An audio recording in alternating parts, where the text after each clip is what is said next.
Ito mga master, Toyota Wigo. So check engine light at low power. So tingnan natin dito sa loob.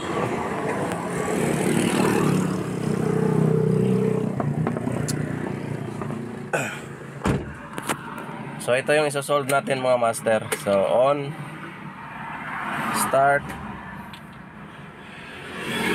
Ayun, so umilaw nga yung check engine light. RPM check.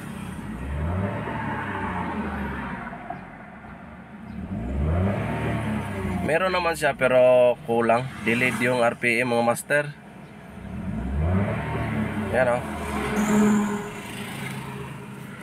So ang concern din ng mayari dito ay kusa na lang daw siyang parang kakalabog siya bigla. At mahina talaga yung arangkada. So ngayon patakbuhin muna natin. Drive. Okay, go. Wala. Ayun. So kulang. Tapos yung check engine niya nag-blinking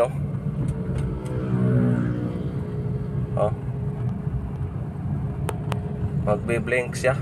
Ngayon nawawala naman ayun nag-blink naman So may duda na ako nito mga master, pero para sure ball talaga salpakan natin to ng scanner. Alright, so balik muna tayo sa shop.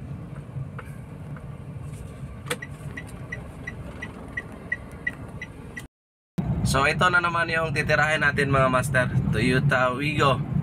So bago natin tapusin yung buong video, so manghihila ako ng konting suporta sa inyo na paki-subscribe sa ating YouTube channel at paki-like na rin. So sa mga nagtatanong nga pala, nasa Mindanao kami mga master. So update na lang tayo mamaya. Pagdating natin sa shop, scan natin to.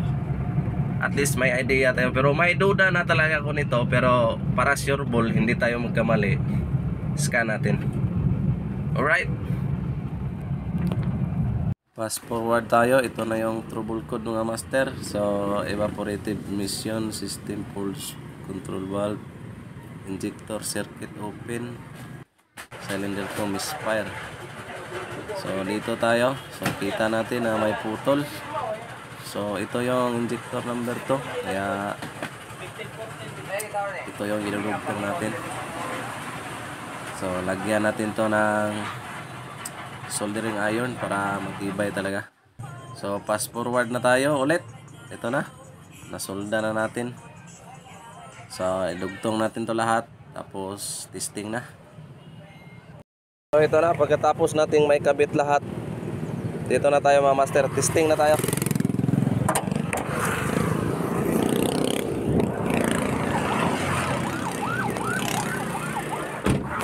So the moment of truth. So may putol kasi yung isang injector, kaya hindi siya gumana. So start.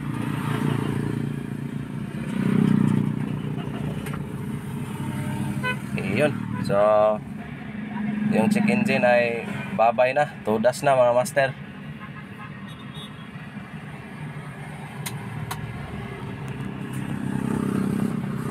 So patakbuhin muna natin to para magkaalaman na.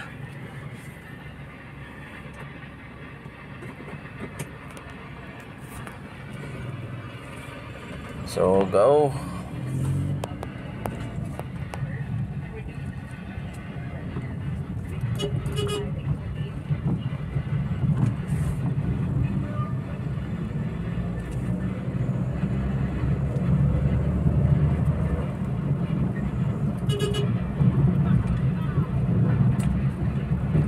Pag hindi na to babalik yung check engine mga master, ibig sabihin ay goods na.